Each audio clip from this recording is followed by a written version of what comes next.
భగవద్గీత అధ్యాయం శ్లోకం 16 అనంత విజయం రాజా కుంతీపుత్రో యుధిష్ఠిరః నకులః సహదేవశ్చ సుఘోషమణి పుష్పకౌ.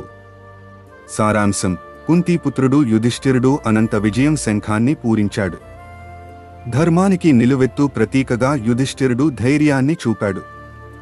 నకులు సుఘోషం శంఖంతో స్వచ్ఛతను ప్రకటించాడు. సహదేవుడు మణిపుష్పకంతో తన జ్ఞానం, నిర్మలతను చూపించాడు. ఈ శంఖ ధ్వనులు పాండవుల ఐక్యతను, ధర్మయుద్ధానికి సిద్ధతను సూచించాయి. యుధిష్ఠిరుడు అనగా పాండవులలో మొదటివాడు ధర్మరాజు. ఆయన అనంత విజయం అనే శంఖాన్ని పూరించాడు. అనంత విజయం అనగా ఎల్లప్పుడూ విజయం అని అర్థం.